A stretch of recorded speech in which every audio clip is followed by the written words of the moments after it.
500,000 is the most dangerous revenue level in small business. You're no longer testing, you're no longer early, but you're not scalable yet. At 500,000, you've proven something works, that's true, but you haven't proven that it works predictably. The rule of 2s and 5s says that every business moves through predictable stages, and the stages align with revenue levels of 2s and 5s. So between 200,000 and 500,000 in revenue, this is what I would call the startup stage. Now, the question that needs to be asked at this stage is, do we have product market fit? Now, product market fit is really simple. It's exactly what it sounds like. Does the product or service that we're selling align and match with the marketplace's need? Is the market seeing what we're selling and saying, yes, we want more of that and we're going to buy repeatedly? So this stage is really not just about growth. It's about repeatability. So I'm going to go through 4 reasons that your company is stuck at $500,000 or less in revenue. Reason number 1 that you're stuck is that you don't actually have product market fit. If you don't have product market fit, it means that you have revenue, but you don't have clarity. And here are some signs that that's happening. Maybe every single sale feels custom, or maybe your messaging is constantly shifting, or maybe it's clear that you don't really have an ideal customer. Now, revenue is there, that's not the problem, but there's actually not a consistent, reliable match between the product you're selling and the market. So here's a few questions you can ask to figure out if you really have product market fit. One question is, can you describe your target market or your ideal customer in 1 sentence? Here's another question. Are customers coming to you through word of mouth? Are people telling their friends about the product that you're selling? And here's another one. Do you find that sales is easy? I mean, do people buy without heavy persuasion, or do you feel like you have to kind of twist people's arm into buying from you? If you know who your customer is, if people are coming to you through word of mouth as referrals, and if you don't feel like you have to persuade every single person, then you probably have product market fit. But if you're missing one or all of those, you probably don't have it yet. Once you get product market fit, and it's a magical thing when you do, sales get easier, referrals start coming your way,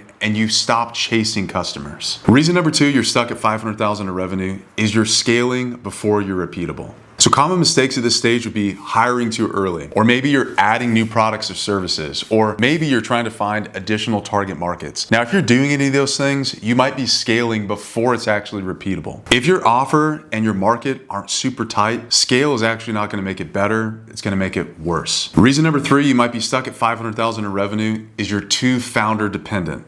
At $500,000 in revenue, most founders are doing all the service, all the sales, all the operations, and they're typically completely exhausted. But here's the truth. You don't scale by working harder. You scale by making the organization less dependent on you, the founder. Ask yourself this question. If you disappeared for 30 days, what would happen? I mean, imagine that. You go on a vacation for 30 days, which would be super fun. And when you come back, is your organization still working? Or is everyone saying, we're so glad that you're back because nothing worked without you? If that's the case, it may feel good for the ego, but it's really bad for the business. You want to leave for 30 days and come back and find everything working just as you left it. If not, the organization is too founder dependent. Reason number 4 you're stuck at 500,000 in revenue is because you're avoiding narrowing. At this stage, you have to narrow almost everything. That means narrowing your target market, narrowing your offer, narrowing your messaging. But founders resist this because it feels stupid. Like, why would I narrow? I want as many people as possible to buy. I want to sell as many things as I can. But this actually doesn't work. It's counterintuitive, but the more you narrow early on, typically the more you can sell. Remember that breadth feels really safe, but if you want leverage, you need focus, and you have to narrow in on selling one thing to one market. Here's what you need to be focused on at 500,000 in revenue. Your first job is to define your ideal customer clearly. If you're trying to figure out if you have product market fit, one of the best things that you can do is get really clear and really narrow on exactly who it is you're selling to. Your second job is to make sales repeatable.